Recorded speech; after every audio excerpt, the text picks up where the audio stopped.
It'll land in the upper 20s overnight. Snow possible after midnight tonight. All right, Ian Bremmer, President found high around 35 degrees. It's WNYC at 6:30.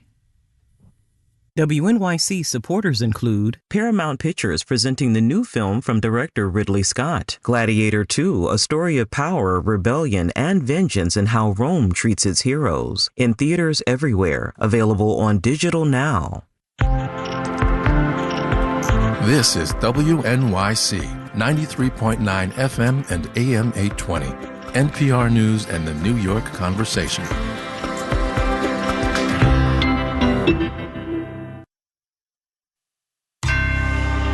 Marketplace is supported by Michigan Technological University, where cybersecurity students and researchers work to protect the security of individuals, companies, and our nation. mtu.edu/computing. So much for lower interest rates, huh? From American Public Media, this is Marketplace. Marketplace is supported by The Economist, which has been dedicated to providing independent journalism that makes sense of the news shaping the world for over 180 years. More at economist.com or with The Economist app, newsletters, and podcasts. And by VantageScore, a leading credit score now mandated for use in the conventional conforming space. Loans purchased by Fannie Mae and Freddie Mac. Go to VantageScore.com for more information on the change. In Baltimore, I'm Amy Scott, in for Kai Rizdal. It is Friday, January 10th. Good to have you with us.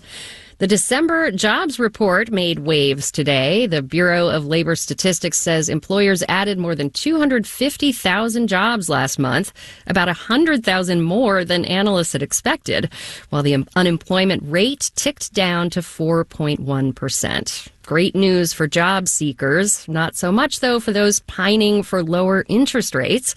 Joining me to discuss are Heather Long with The Washington Post and Sudeep Reddy at Politico. Thanks for being here. Hi, Amy. So, Heather, it was a pretty good jobs report. What does that tell you about the resilience of this economy? Yeah, it really felt like a bounce back month. You know, we'd had a couple of months since the summer of either weak hiring or people were out on strike or weird weather events. And so this really felt great to see a big beat with that 256,000 and then seeing unemployment rate fall a little bit to 4.1%, and for the right reasons, because we had more people getting employed, fewer people unemployed, a stronger labor force. So you just kind of walk through all of the different parts of this report, and it felt pretty good, which is a great way to end the year. I will say, if you step back, for overall into 2024, there were 2.2 million jobs added, which is a pretty darn good year, pretty similar to like a 2018 pace. But 2/3 of those jobs were in healthcare and government. So it was a pretty highly concentrated year of job growth, and that's why you still see people like in the tech sector or manufacturing sector who talk about how hard it is to get hired right now. Right. Some people are still calling it a tough job market. Sudeep, what's your takeaway? Wages also continued to increase? Yeah, and this is an incredibly healthy labor market, especially given all the concerns we've had over the last 2 years. We've had extraordinarily high interest rates, obviously have come down quite a bit. We've had a lot of pressure in the labor market and that has been good for people who are trying to keep up with inflation, but we are obviously on the cusp of another bout of uncertainty over the labor market, over wages, over inflation through product prices and tariffs. But right now, to be sitting in this position for all of the doubts we've had over the last 2 years about the resiliency of the labor market is a remarkable, absolutely remarkable achievement. Okay, and yet the market reaction has been pretty negative. And that seems to be because hopes have dimmed even further for interest rate cuts. Several banks are now projecting fewer or later cuts from the Fed this year. Heather, why is the report causing such a stir? Well, because as Sudeep was saying, this is a pretty darn good economy. I think a few months ago this summer there seemed to be cracks. We were worried if maybe there was starting to be a little bit of a downward spiral in the labor market, and a lot of those fears have gone away. Obviously, the Fed now is going to have to refocus on inflation. We saw those Fed minutes come out this week where they're clearly starting to worry and talk more about what could happen with the Trump tariffs, or with if there's a lot more spending for these tax cuts in the Trump administration. And then there's also just the reality that inflation is stuck around 2.7%, and we want to see it more like 2%. So I think those realities are very much starting to hit the Fed and starting to hit the markets. Unfortunately, good news can sometimes be bad news in a market context, because that doesn't look like any rate cuts are coming, maybe not till June and maybe not until later than that. Right. And Sudeep, we've already been seeing the bond market expecting higher inflation. We've been seeing yields go up long term. What does that tell us about what investors are thinking? Investors don't want to take any chances, especially bond investors don't want to take any chances when they realize that the slowdown is not around the corner from a labor market perspective, from an economic growth perspective. And so that naturally forces up yields. Yields have gone up in other advanced economies as well. This is a global phenomenon in many ways with the developed world. And this is going to really put the Fed in a difficult position of deciding, once again, how far do they want to take this. There's a natural feedback loop. When interest rates go up, it's going to dent the housing market, it's going to dent construction hiring, other interest rate sensitive sectors are going to get hit, but the Fed cannot be in a position to lose the inflation battle this time around. And so that's why they indicated in the Fed minutes that they're watching warily. There's a lot of debate and dissent within the Fed about how much tariffs are going to actually hit and raise overall inflation. And it's going to be an interesting first few months of the year for them. You mentioned the housing market this week, Heather. The average for a 30-year mortgage, according to Freddie Mac, was back up near 7% to a 6-month high.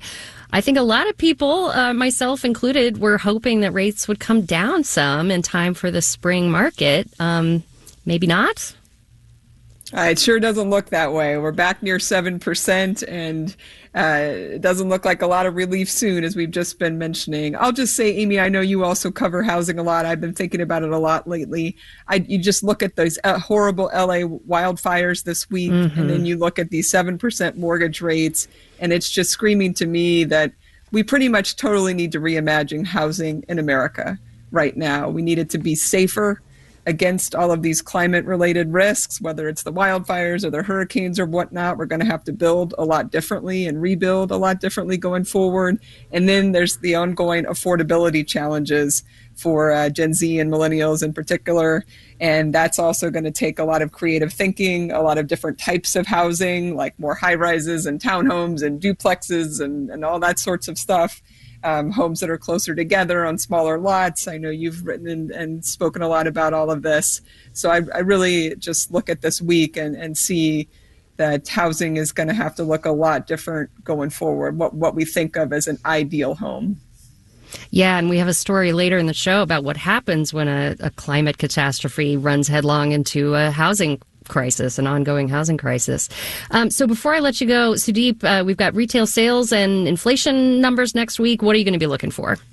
The inflation report is going to be absolutely critical. It's going to really set the tone for what comes after that.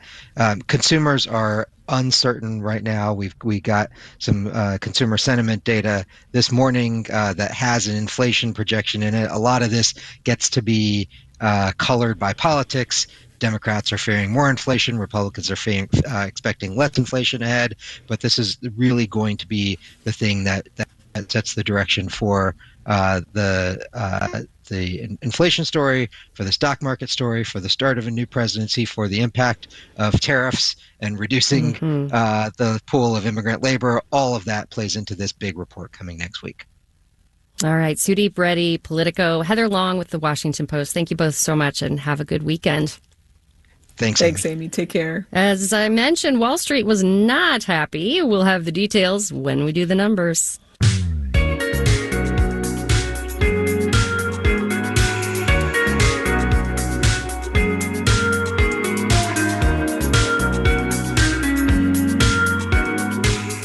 If you page through that December jobs report, as we around here are wont to do, you'll see a line item near the top of Table A1.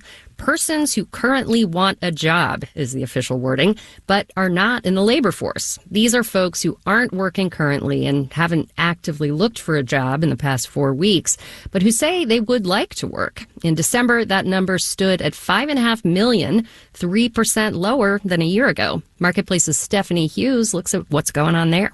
Reasons why someone might want a job but not look for one. They're taking care of their kids or elderly parents. They decided to go back to school, or they just got tired of the job search. Because they're discouraged. They just don't think it's worth looking. Guy Berger is director of economic research at the Burning Glass Institute. He says generally there are fewer people in this situation when the labor market is doing well. Probably what's happening is that when it goes down, these people actually start actively looking, and then hopefully they find a job. You could look at this little drop as a sign of solidity in the labor market, says Harry Holzer, a professor of public policy at Georgetown. It indicates fewer people, not by a huge amount, but slightly fewer people are in that limbo situation. Holzer is also a former chief economist at the U.S. Department of Labor. And he says while some people might choose to get back into the job market, others might decide to stop looking for work and lean full-time into maybe being a caregiver or a student. Whichever of those paths are chosen, it kind of reflects a greater stability, I think, of where we are, less uncertainty. However, Ron Hetrick, a senior economist at Lightcast, thinks this number should be way lower than it is right now. I'm actually a little perplexed as to why this number isn't really shrinking. Hetrick points out this number's higher than it was right before the pandemic, and that with the combination of job growth and baby boomers retiring since then, there should be fewer people left on the sidelines wanting to work. I think it suggests maybe we're a little bit weaker than we think we are. The measure ticking down over the past year is something to watch, says Guy Berger at the Burning Glass Institute. Essentially, yeah, it's improving, but it's like on the scale of squiggles, right? So not a straight line down, but certainly if it's a sustained downtrend that sticks into next year, I think in general, I would tend to view that as like a good sign. A sign that the labor market, which had been coolish, is getting warmer. I'm Stephanie Hughes for Marketplace.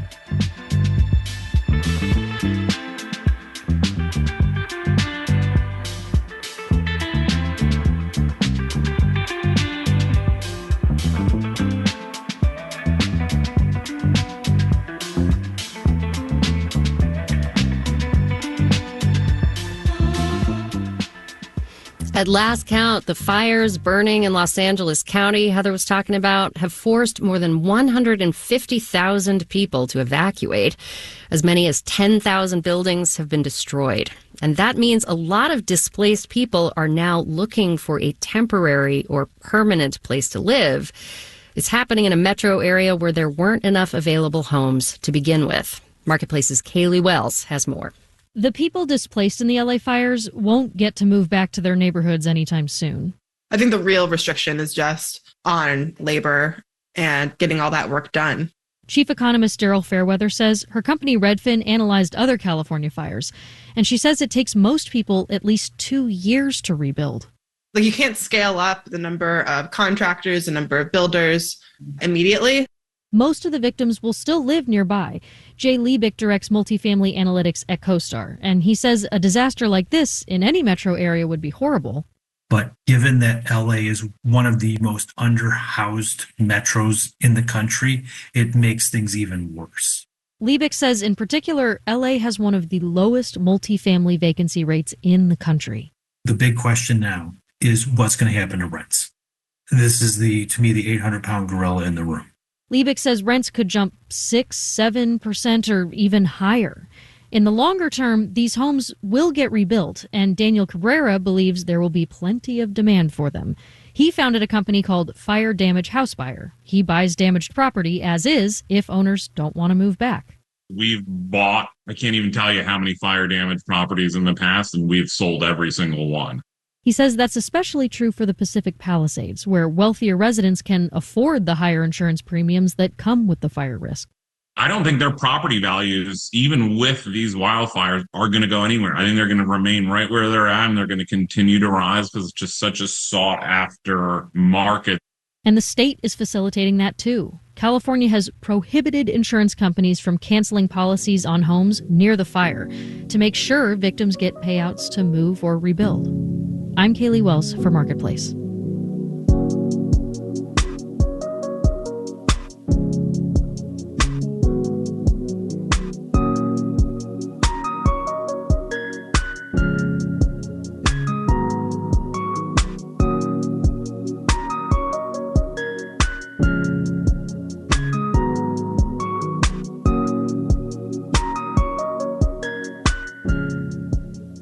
Coming up.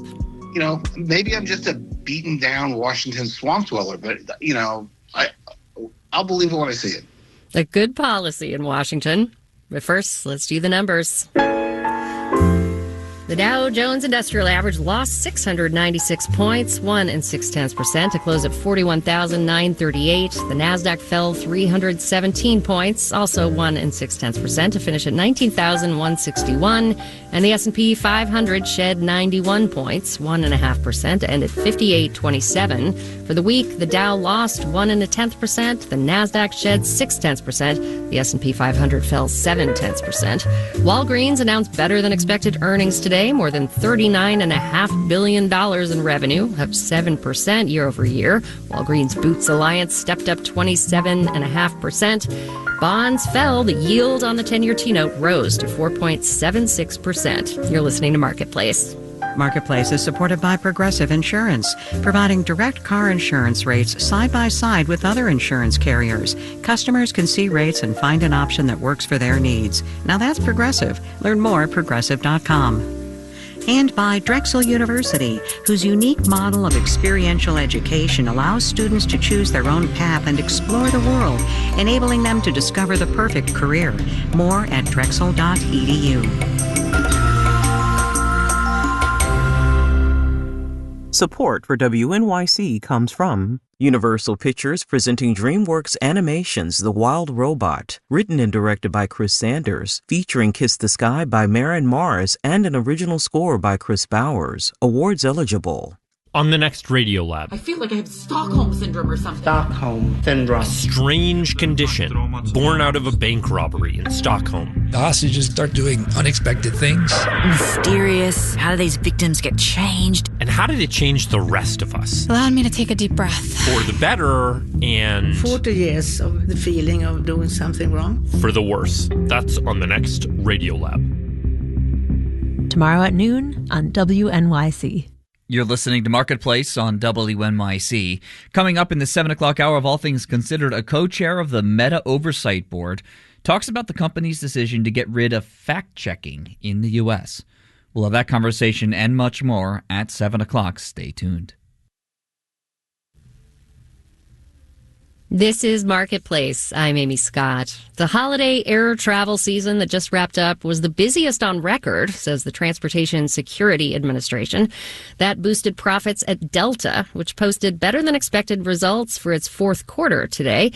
And it's not just vacations and family visits driving more passengers to airlines. Delta said business travel picked up too and could improve further this year. Corporate travel has been slower to rebound since pandemic lockdowns first pushed more people to work from home. Marketplace's Henry Epp has more on what's bringing business travel back. In the before times, selling lots of tickets to business travelers was the way major airlines made a lot of their money, because those passengers are willing to pay more, says Edward Russell, a freelance aviation journalist. You know, if they're not booking day of, they're booking a day or two before, and they're paying top dollar to get where they need to go and get to their meetings. And he says airlines would sign big contracts with major corporations to lock up most of a company's travel business. The pandemic put a stop to all that. Once things opened back up, people flocked back to airports to go on vacations, but a lot of business meetings stayed on Zoom. Now, 5 years later, with more return to office mandates in effect, the volume of business travel may be close to where it was in 2019, says Robert Mann, an industry analyst. What we've seen is just a slow, steady uptick in corporate travel activity, which is to say bookings through recognized corporate travel agencies. And he says airlines once again are competing for those big corporate travel contracts. Companies like Delta have emphasized the recent growth in that part of their business. But, says Samuel Engel with the consultancy firm ICF, when you're in the dark, a small ray of sun looks especially bright. Meaning, while it's improved, business travel is below where it would have been without the pandemic. So to keep revenues up, airlines have had to compensate, Engel says. They've adapted their network and where they fly to make sure that they're putting more capacity into leisure destinations. And, says Edward Russell, the aviation reporter, airlines have gotten really good at the upsell. As in charging more for premium offers, even to individual business travelers whose company may have paid for their ticket, he says. There's a big trend towards people willing to pay their own dollar for sitting in nicer seats, premium seats, whether that's extra legroom or first class on domestic flights. So even if the number of business travelers isn't exactly booming, airlines are finding ways to make more money off those who are getting on board. I'm Henry App for Marketplace.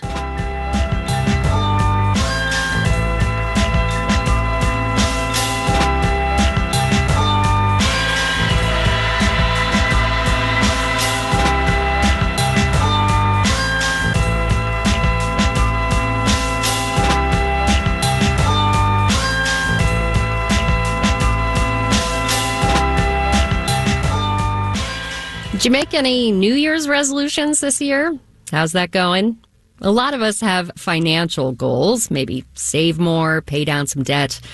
The federal government has some big resolutions too. President-elect Donald Trump, who will be sworn back into office in just over a week, has vowed to cut wasteful spending with help from a new Department of Government Efficiency, aka DOGE, headed by Elon Musk and Vivek Ramaswamy. But as we well know in our personal lives, resolutions can be tricky, as Stacey Vanek Smith reports. Personally, I've got a whole set of resolutions for 2025. I'm going to cook all my meals, no more ordering in, and I'm going to go to the gym at least 5 days a week. Doge had some pretty lofty resolutions too, about cuts to the $6.5 trillion U.S. budget. Here's Elon Musk. Well, I think we can do at least $2 trillion. Yeah! Yes. $2 trillion.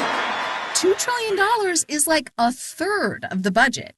But you know what? It is resolution season. Go big or go home. Of course, a few weeks later, reality seems to have set in. Here's a clip from Yahoo Finance. This week in an op-ed, Elon Musk and Vivek Ramaswamy laid out their plans to target $500 billion in annual spending under their new Department of Government Efficiency. I mean, $500 billion is still a lot. It's not $2 trillion, but I get it. That initial resolution enthusiasm, it gets tempered by real life, right? I mean, like 5 days a week at the gym, it's just a lot of days. I'm not trying to be a bodybuilder. And then my thought was, well, good luck. This is Douglas Holtz-Eakin, and he is not talking about my gym ambitions. He is talking about Doge. Holtz-Eakin served as an economic advisor for George H.W. Bush and headed the Congressional Budget Office in 2003. He says Musk and Ramaswamy can make all the resolutions they want. They are successful, prominent people. I get all that. But Doge itself has no authority. It's Congress that passes spending bills, not Doge. So they get to think hard and make recommendations. They're a think tank, and I run a think tank, so I know just how ineffective think tanks can be. Holtz-Eakin's think tank, the American Action Forum, has looked at the federal budget a lot over the years, and he worries Doge is looking for cuts in all the wrong places. Take this clip where reporter John Stossel asks Vivek Ramaswamy about his Doge plans. You've said you would fire over half of the government's workers. That's correct. Yeah, so big cuts. Yes, so 1.5 million jobs to be exact. Is it dramatic? Yes. Does it make a statement? Yes. But even if Congress were able to do that, would it make a difference to the budget? Holtz-Eakin says not so much. That's not where the money is. The money is not in federal employment. In fact, compensation for all federal workers totals about $300 billion. That's not even 5% of the federal budget. Of course, Ramaswamy proposed other cuts as well. Yeah, I would shut down the U.S. Department of Education. Louise Shaner is an economist specializing in fiscal and monetary policy at the Brookings Institution. It doesn't really make a big difference in the long run fiscal challenges if you eliminate the Department of Education. Shaner points out the departments of education, agriculture, transportation, and law enforcement, all put together, don't even make up 15% of the budget. And she says those departments do a lot. You'd be decimating these programs, and that would be a huge mistake because they produce a lot of value. So where should DOGE cut? Well, defense makes up about 15% of our budget. Another 10-ish% goes to paying interest on our debt. But fully half of the U.S. budget is made up of just 3 programs: Social Security, Medicare, and Medicaid. Together, those cost the U.S. about $3 trillion a year. Shaner says getting the budget under control, it is totally possible with a varied approach. A combination of tax increases and some modifications to Medicare, Medicaid, and Social Security. And the major impediment is politics. Politics. Douglas Holtz-Eakin says after spending years trying to reform the U.S. budget, the issue always comes down to this. You really want to deal with the budget? You have to look at Social Security and Medicare. But politicians do not want to look at Social Security and Medicare because those are beloved programs, and the people who use them vote. Right now, if you go to the town hall and say, I'd like to reform Social Security, you might as well just walk out and start working at the Dairy Queen. Holtz-Eakin says it is absolutely possible to modify and trim down Medicare and Social Security spending. But it requires politicians to communicate with voters, ask them to come together and tighten their belts for a better future. It would also require Congress to join forces across the aisle. That is what Team DOGE is really up against. I don't think this Congress is going to be the one that holds hands and jumps. And I don't see this president as providing the leadership, okay? So, maybe I'm just a beaten down Washington swamp dweller, but, I'll believe it when I see it. After all, resolutions can be hard. Like, I was all set to go to the gym today, but it is like 21 degrees out, and I'm kind of getting over this cold still. I'm feeling really good about tomorrow, though. In New York, I'm Stacey Vanek Smith for Marketplace.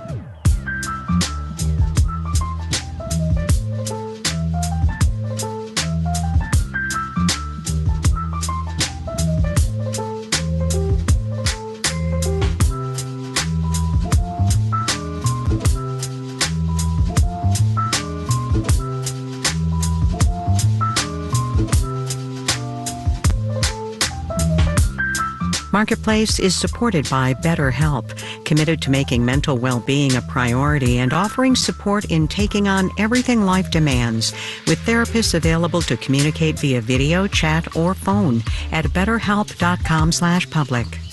And by Revenued, providing working capital for businesses whose cash flow is holding them back.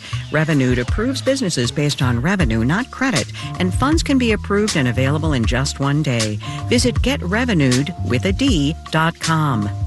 This final note on the way out today, more consensus is coming in that 2024 was, in fact, the hottest year on record. Today, NASA and the National Oceanic and Atmospheric Administration said global temperatures averaged nearly 1.5 degrees Celsius higher last year than pre-industrial levels, joining a similar finding from Europe's Copernicus Climate Change Service. If that number, 1.5, sounds familiar, the Paris Climate Agreement, which President-elect Donald Trump is expected to abandon again when he takes office, had set a goal of limiting warming to no more than 1.5 degrees to avoid even worse climate catastrophe. Our theme music was composed by B.J. Liederman. We had engineering help today from Jess Berg. Marketplace's executive producer is Nancy Fargali. Donna Tam is the executive editor. Neil Scarborough is the vice president and general manager. And I'm Amy Scott. We'll be back on Monday.